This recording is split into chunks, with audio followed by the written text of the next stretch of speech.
Hello, everyone, and thank you for joining us today on PoliWine, where we like to take a deep dive into stories pulled from the media and have a fun time while breaking it down. I'm Jillian, and let's get into it. First, I would like to start off to remember and honor the legend of entertainment, Robert Redford.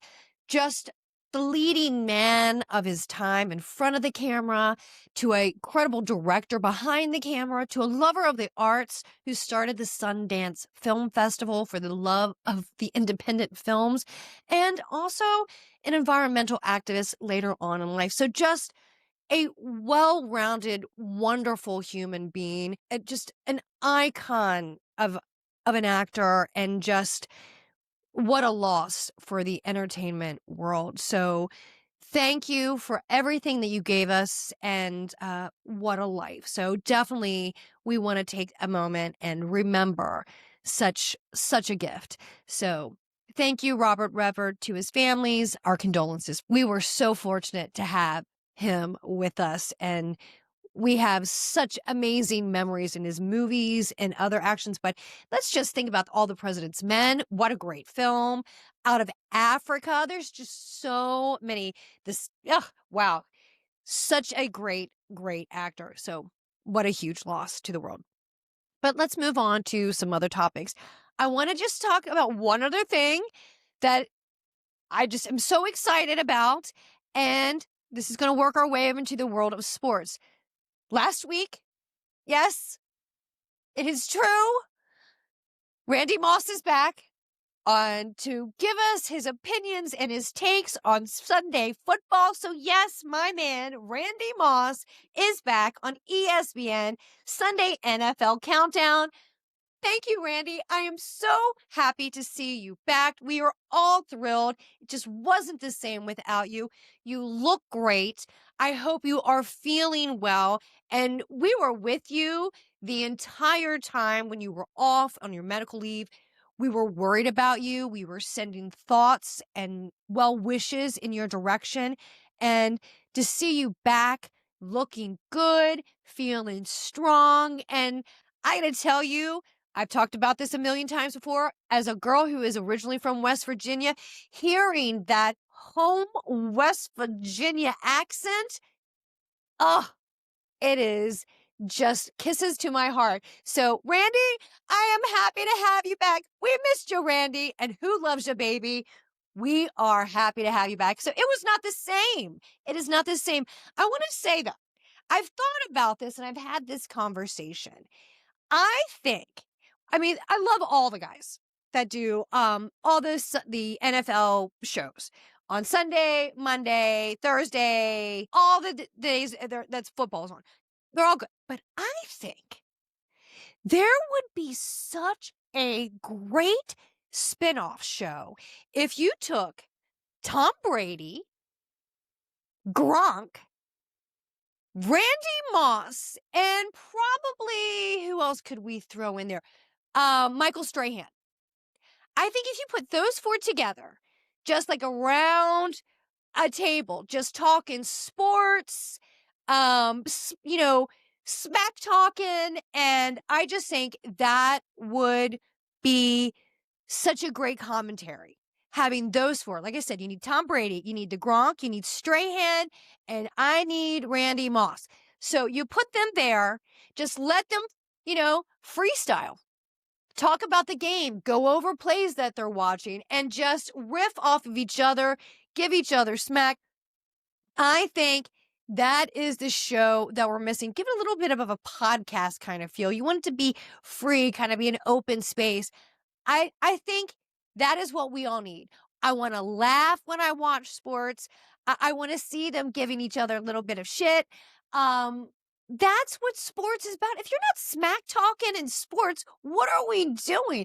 That is that's the byproduct of sports. We've got the action, we've got the work, and we've got the smack talk. So I think that's what we need. They all do a little bit here and there. But when you get those guys together, they all played against each other, right? And, with Moss, Gronkowski, and Brady, they all played together on the same team. But Strahan, who doesn't love Michael Strahan? And he played with them. He knows their game. They know his game. And you need somebody on the other side. So I think that is the force that we need to bring some highlights and some little opinion on NFL. That's just my thought. But Randy Moss, we are so happy to have you back. I love that guy. Now, from this high note, let's do a little shift into the world of politics because, whoa, it has been a very loaded week. So here we go. Trump has been traveling abroad. He went to London with the First Lady to meet with the royal family. He met with the king and the queen, and they had all the pomp and circumstance to welcome them. They had a beautiful carriage ride around the castle. The carriage ride. You see the royals with this gorgeous horse-drawn carriage riding through the main streets of London. They just did it a few months ago with French President Macron. Well, they did the carriage ride with Trump and the First Lady, but it was around Windsor Castle. This has been a very kind of closed situation there because there has been protest outside of the castle, and it's a little bit of a heated time politically right now. So for security purposes, they kept it quite closed when they were with the royal family. So all kind of kept in tightly right there at Windsor Castle. Interesting as we talk about protest and heated time because following last week what happened with the whole assassination at Utah Valley University.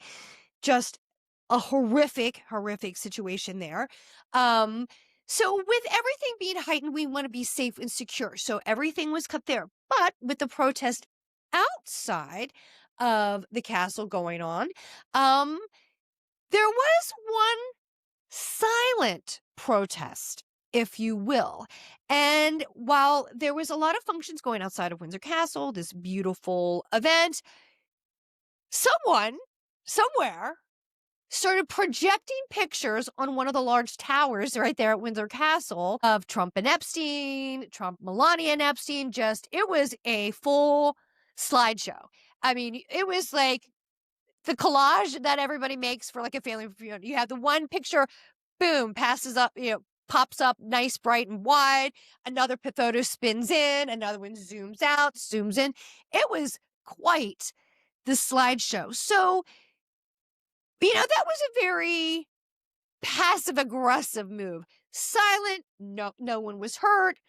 I'm sure people were bothered. You could view that action as distasteful, but that is a peaceful, nonviolent protest right there. So you might find it ugly, distasteful, something that shouldn't be done at such a high profile event. But I'm going to say on the level of cattiness and pettiness, uh, yeah, that I would say that's a checkmate. That's a checkmate, a tip of the hat. I'll give that a curtsy since we're dealing with the Royals, whatever. That, touche. That's all I'll say. Touche. That was quite the move. Even I was like, oh, can you imagine being one of the people there at Windsor Castle for this major event and outside clapping? This is what I'm imagining in my head. Horses, people, you have the soldiers, everything looks beautiful, majestic, regal. You're outside clapping, taking in the view, and then you look up and you're like, oh, look at that. Look at that photo slideshow. So, yeah, it was petty, it was catty, but if that's how you protest, that is how you do it. So there's been a lot of political protest here, and we want calm. So that's how you do catty. That's how you do catty. That's all I will say. But going back to this trip to the UK, a lot has happened. He met with the royals the other day, had a lovely dinner there, and then he met with the prime minister, and they met and spoke today. So back here in the U.S., so much is going on in the Hill this week. There's several high-profile hearings that have happened. One, the Senate Judiciary Committee grilled FBI Director Kash Patel on the handling of the Charlie Kirk incident. So he was met on the Hill for the handling of that. That was quite contentious. Then he had to come back the following day for the House Judiciary Committee to be grilled about the whole Epstein files. So 2 days in a row, Kash Patel on the Hill. Then we also had the Senate Help Committee met and talked with the former CDC director and another medical officer that was on the panel about the whole firing of her at the CDC, what actually happened there, why all the changes that are happening at the CDC. And the panel met today about vaccine regulations. And so it's a lot happening on the Hill, and it's a lot to kind of process. I just hope that we can move forward in the right direction and get some things done to better us. And as we talk about the shakeup at the CDC, well, let's work our way over to the entertainment world and television and talk about the shakeup at ABC. And that is the indefinite suspension of the Jimmy Kimmel Show. Well, on Monday evening, Jimmy Kimmel, during his opening monologue, made some remarks following the murder of Charlie Kirk. And you can call it distasteful, you don't like it, whatever your thoughts are about his comment.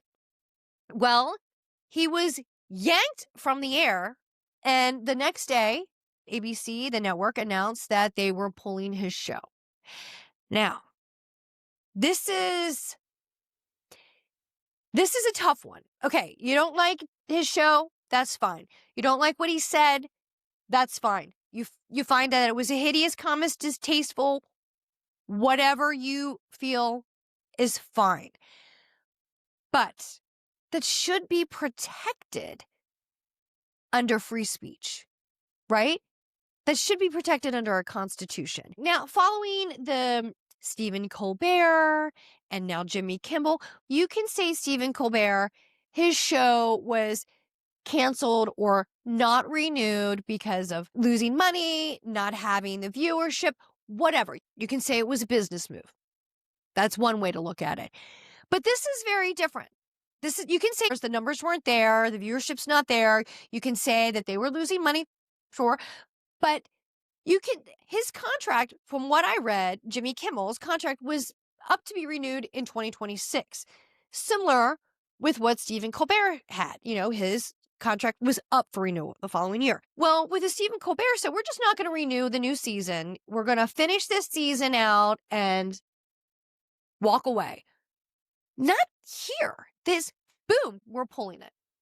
So overnight, everybody's losing their job. So think about that. Not just, okay, we're going to yank Jimmy Kimmel, but what about all the other innocent people that worked on that show, right? I don't know the number of people that work on the show. All of them lost their job. So in an economy where we need jobs, you just let off a whole bunch of people. So this is kind of uncharted territory about speech. I am nervous about what I can say. This is my livelihood. I talk about my opinions, my thoughts. That's what I put out there, and it makes me nervous if I still have the freedom and liberty to express myself in the way I always have. And it has been such a privilege, and I don't want to lose that. That is the one true thing about this country, is that we have free speech and it's protected. You don't have to like it at all, but it's protected. We have the right to do so. And seeing a backpedaling of that, in my opinion, makes me very, very nervous. And it does seem in opposition of the executive order that was put in early in this administration and that Trump openly spoke about on March 4th when he was speaking in front of Congress, speaking about this executive order and how free speech is protected. So now when you talk about that you want to go on social media, when Trump's saying that you're thrilled that ABC yanked Jimmy Kimmel and now you should look at NBC's late night talk show host, that definitely seems in contradiction of what you're promoting for is free speech. And let's not forget this. We were all so upset and offended by this cancel culture that we just went through that really went quite extreme in some cases. And we all were like, this cancel culture, cancel culture. Well, doesn't it seem like we're repeating that again? That's just my question, because it does seem like we are repeating that. And do we want to go there again? I don't want to say this is a slippery slope. It's like a full on luge downhill. So, this is unprecedented times. I am quite curious to see what Bill Maher is going to say about this. You don't want to forget, years ago, Bill Maher had a show called Politically Incorrect, and his show was yanked shortly after he made some remarks following 9/11. So I think he made a comment a few weeks ago following Stephen Colbert. But now with Jimmy Kimmel, I'm curious to what he has to say. And Jon Stewart, who usually hosts The Daily Show on Monday night, he is actually going to be hosting on Thursday night, presumably to talk about the whole Jimmy Kimmel cancellation. So we shall see. I will watch it. I want to see what he has to say. I am curious what John Oliver is going to say on his next episode. These guys have been around for a while, and I do like their political commentary, their spins. I like the humor behind it. Do I always agree with what they have to say? No. I watch all sides. I watch the left. I watch the right. I watch the middle. I want to hear it all from all sides. And sometimes I don't agree with everybody. So I like to take it all in and form my own opinions. I think that's what we're supposed to do.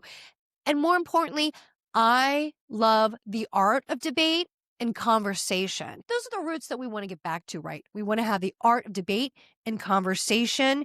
Let's keep it free, please, please. We should be able to say what we want. But I am curious what the pillars of late night want to say, and that's Bill Maher, Jon Stewart, and John Oliver. I'm very curious what they have to say. I did tune in this morning to watch The View. That is a show that's been around for a long time. Their whole first segment is all about hot topics, right? That's where we coined the phrase hot topics. That is what they are known for. Their debate, their conversations across party lines. That's why it's lasted and worked for so long. That is an ABC show. And I find it interesting that in hot topics, not one peep was mentioned about Jimmy Kimmel being yanked. Not one word. Not one word. So I don't want to say censorship, but it seems like there's some restriction on conversation there. Because I don't know how journalist and somebody on a talk show doesn't talk about another talk show host being yanked off the air for for a comment. And as they have all made comments, and I'm sure they've had backlash from some of the comments that the host on The View have said. But I just found it interesting. Not one word. I mean, there was a tightrope act of conversation, it felt like, to me, skirting around that conversation. So, I was a little disappointed. So where does news and television go from here? I guess that's the bigger question. Where do we go from here? Um, I it's unsettling. I don't know. I don't want to say it gives me the ick, but it kind of gives me the ick. Like if you can't say what you think or feel,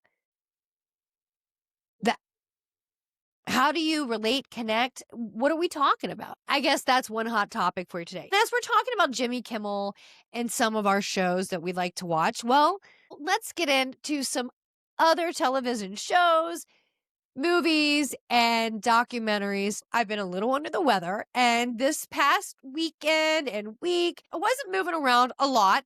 So I was watching a lot of TV and Netflix. Let's go to you first. And I stumbled across this mini docu-series called Rebel Royals. And what this docu-series is about is this unusual pairing of the Princess of Norway, Martha Louise, and her soon-to-be husband, Shaman Derek Verrett.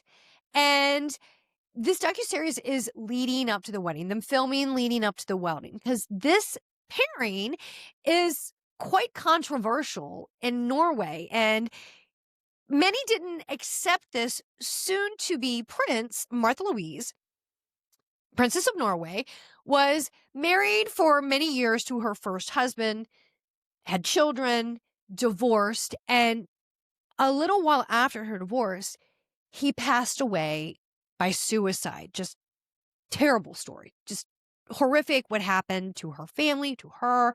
Um, just this poor woman has really been through it. And you hear in this documentary journalists speak and some family members speak. And one of the journalists was saying, we sometimes have a love-hate with the princess, but we love that she's our Norwegian princess, and we will always love and respect her and be there for her because she has been through so much. We'll always be there for her, which was nice. But the media, I cannot imagine the scrutiny this girl has been under with the media her whole life. You've heard about the royals in the UK and what Meghan Markle went through, and you kind of see it happening in this documentary with this new guy coming in. So this woman's been through it with the media for her entire life, and then following the death of her first husband.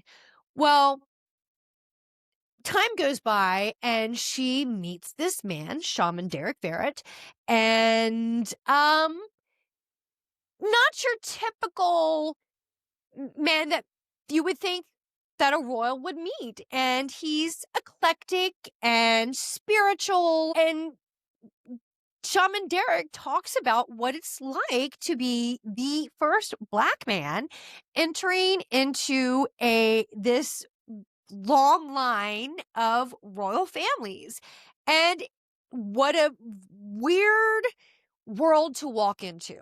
And he referred a few times about Meghan Markle and her experience. And he's like, that's the only thing I can relate to and I understand. And it was quite interesting to see his side to trying to break into this world, and just the full just force of the media coming after him and how they just scrutinize everything he's done and just looked up and turned over every rock in his past. And it must be so difficult. And you see that the princess, she's like, look, the first time I saw this man, I fell in love with him. And I knew that when I wanted to marry him, it was going to be difficult for the people of Norway to accept, because not only is he spiritual, he's a shaman. Not only is he a Black man, he has been very open that he's bisexual. So none of these things are normal or traditional by our old standards. So I knew this was going to be a lot for them to take, and I knew it was going to be hit hard in the media. And she's like, but I didn't know it would be this difficult. And it really got quite negative. The royal family, the mother, the king and queen, had to step in and say what this man has faced in the media is just unacceptable, and we will not have it. And um, he went through this for a very long time, just negativity in the media before the royal family stepped in. And there has been pushback. And she actually, because of all the negativity in the press, she's actually had to take a step back, the princess, from her royal duties. And she's like, look, all I want to do is marry this man. I love him. He makes me happy. And that's all that matters. And he's also going through this major medical stuff right now. He had a kidney transplant years ago, was on dialysis, and he's doing well after this kidney transplant, but he's having issues now with the transplant, and he's back on a transplant list, and he's been dealing with some health issues there. So it's very scary. So they just want to have their moment of happiness and love. And you see the build up to the wedding, you see the wedding. The wedding looked great, and it looked so much fun. And I've been to some European weddings, and I got to tell you, that looked like the party to be at, because some of them are a little stiff.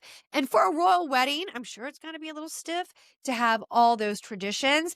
But that looked so much fun. So bring the fun to the royal family. They look like they need it, that's for sure. But I was really captivated by this love story, and just you need to mix it up and shake it up. So good for them. Rebel Royals on Netflix.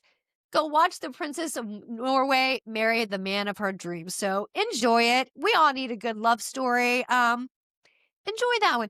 Also on Netflix, I watched a fantastic documentary. And when I say fantastic, I say fantastic. I couldn't turn it off or walk away. Bill Maher the other week interviewed Charlie Sheen, and they talked about this documentary on Netflix called AKA Charlie Sheen.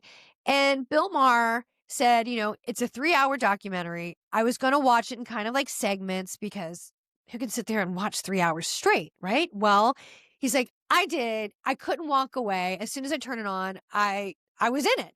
And I have to say, I felt the exact same way. I was going to watch a little bit here, but I wasn't feeling well, wasn't doing much. And I got to tell you, I was hooked from the get-go. First of all, great soundtrack. Fantastic soundtrack through the entire docuseries, and great clips from home videos, movies, great clips and footage put in throughout the documentary. I mean, the guy's been in everything. Such a great story. If there is a man that has experienced a life and has more lives than a cat, that is Charlie Sheen. Actually, I take that back. The only other person I've ever said that has more lives than a cat, and I think all medical research should really be based on, especially in like neuroscience, that's Keith Richards. That man has more lives than a cat, and so does Charlie Sheen. Those two should be studied by science. And Sean Penn said that in the documentary too. Sean Penn was in it. He had a couple family members, friends, other people that he has worked with, like John Cryer. Just a great documentary. He was quite open, talked about drug use, his sexual past history, growing up in Hollywood with a celebrity father, what that was like. Really, really great watch. He has a memoir that just came out called The Book of Sheen. By the way, great title. Great title. I do want to read that, but if you don't have a chance to read the book or listen to it on Audible, then please take some time, break it up if you need to. Watch AKA Charlie Sheen on Netflix. It is a really good documentary. I mean, you hear it all. You hear it all. And if you want to hear the ups and downs of Hollywood, the privileges, what it's like to be on highs and lows.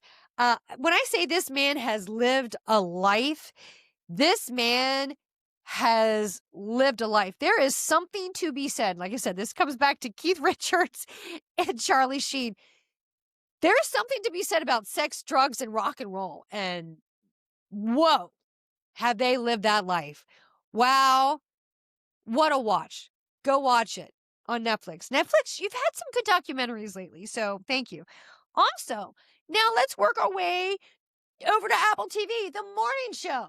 Thank you. You've been off for several years on break while you're filming the new season. They came back this week. You had Jennifer Aniston, Reese Witherspoon back in action. The girls are together. They pick right up where they left off. It's a good watch. The dynamic duo at The Morning Show are back. Apple TV Plus. Go catch it. It's always a good show. If you haven't watched this series now, go back and watch the other seasons. The last season really was close, that the whole Amy Robach, TJ Holmes situation. So the last season was really good, but we just dropped the first episode of season 4, so go catch up. Now, I always like to end off on a high note, a little bit messy style. So we always go over to our world of Bravo and sometimes Peacock. That is because we have been talking about it for weeks now. We got our fill this week, and that is because the Real Housewives of Salt Lake City are back. Yes, that's right. We got them, ladies. Season 6 dropped this week, and boom, it's on. The fighting continues. I love the breakdown that Heather told us in the beginning. She's like, so let me give you a rundown of where we all stand right now. Meredith hates Brittany. Okay. And I kind of thought everybody hated Brittany. Heather, I kind of get the feeling you don't really like Brittany either. I don't know how she came back, but she's back. I don't know how. Brittany, you better bring it this season because this might be your last because no one likes you. On the show, that's my opinion. I'm not getting that, and I have a hard time watching. You just keep circling the drain and the whole Jared thing. Nobody cares. But Heather Gay's breakdown. Meredith doesn't like Brittany. Okay.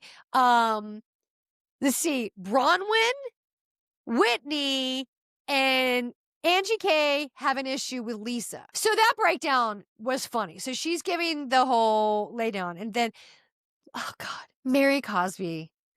She is so funny. When they were fly fishing, she's like, can we save the fish? Can we resuscitate it? And the look of the guy's face, Dusty, who she kept calling Gusty, the fly fishing instructor, that look he was giving her, and she was like, can we put it on a rock and resuscitate it with some chest compressions? The way he was staring at her, just utterly confused. I laughed so hard. Mary, it's so good to have you back. I am so thrilled. I don't know what happened with this whole camping trip. I wouldn't call that a trip. I'd call that torture. To show up in an RV when you send out an invitation, bikinis, boots, blessings. That's what it was. That's not fair. That is not fair. And then roll up in an RV and did not go that far away in a muddy, snowy campground. That sounds like hell. And all the women were not happy. You can see like, oh God, we're going camping? Really? And then you have Mary Cosby like, I've been camping most of my life, but not with 8 women. No, I'm with you there. So the fighting is back on. The bad trip started off already because what is it about Salt Lake City? Like, they really falter a lot. A little shaky when it comes to the trips. Like, they're kind of, out of all the housewives, their trips are really like the most low budget and kind of like the bottom of the barrel. So you see them later in the seasons. You see the trailer that they do go to Greece and they meet up with Captain Jason from Below Deck Down Under. But this camping trip was bad. He didn't have all the supplies. It was snowy. It was muddy. It sounded awful. It was cold. To have sandwiches and a picnic table in the mud, no thank you. But at least we got a conversation around the campfire, and Whitney was forthcoming about her businesses and they failed. And some of that comes out because that's been in the media. They bring up some of the situations with Lisa Barlow and her businesses. There's been some legal stuff going on there that's been in the media lately too. So they talk about that. So they're bringing the drama, they're bringing back the fighting, they're bringing the cattiness, and that is what is Salt Lake City is known for, and they are back. So Bravo starting up with Salt Lake City. So Brahma, thank you for bringing us our ladies back from Salt Lake City. You've got some new shows and new seasons to come down the road shortly. So we're ready. We're here. And I'll be bringing it to you. So thank you so much for being with us today. It has been a pleasure being with you. Please follow us on Instagram at PoliWine Time. And please listen to PoliWine wherever you get your podcast. Thanks so much. We'll see you next time and have a great day.